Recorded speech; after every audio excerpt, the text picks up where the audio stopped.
All right, good morning. 3-minute fly instructor, Kevin Panic. Flight lesson today, scene one, take one is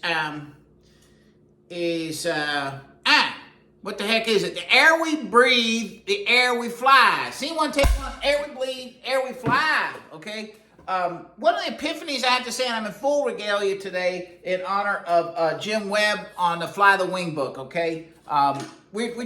I told you I don't do jets, and I don't have no experience in them, but this man did, and he was amazing, and he wrote about it. So one of the epiphanies in here that I found, and it's a physics-based thing, and I should know this, I should know my physics, but the whole idea Jim talks about is where that weight of that plane, once you get that weight of that plane up, what's keeping it up, because everything's gravity, right? The Earth and the physics of gravity and bodies attract and all that kind of stuff.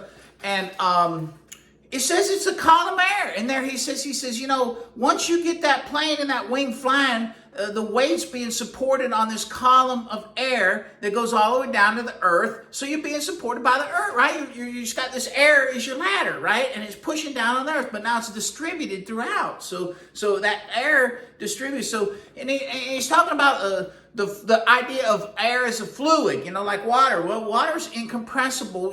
Our stuff compresses. But then you get in the jets. Here's what's exciting about the jets in a whole new area is that you start compressing, you start getting shock waves and Mach numbers and all this amazing stuff starts going on. And that's why in his book, again, I'm a prop guy, and most times just got one out there. I am multi-engine, but oh man, I hadn't done any multi in so long. And multi is tricky. I never had no students multi. I ain't that good. There's a lot way better. Rob Machado and all these guys. Oh my God, Rod. Oh, you're something amazing. So, but anyway, I get digress. But the whole idea that I got an epiphany that I can't sleep and I got a little insomnia is because what Jim had me click about this column of air, and that once you get that thing going, now at low air speeds, he was talking about how you're disturbing it, how you got this like kind of bubble around, it's talking to the air in front of it, because it's kind of like, hey, I'm coming.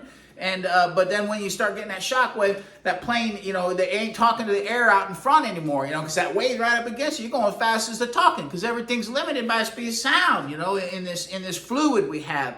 So very exciting epiphanies that can be found even for persons without physics or engineering backgrounds or anything like that. These people like this have a God-given ability to communicate better than the 3-minute fly instructor, but the intention here is to simplify and just think about the idea of the air we breathe and the air we fly in. That air is supporting the weight of your plane. And it supports it all the way down to the earth, the rock, the solid earth. So you just fly, and it's being distributed. So again, all right, thank you for listening. That was a little confusing, I know, but it's only 3 minutes. You're gonna have to read that stuff. And again, that book is amazing. If you get that, he'd talk about way better than the 3-minute fly instructor.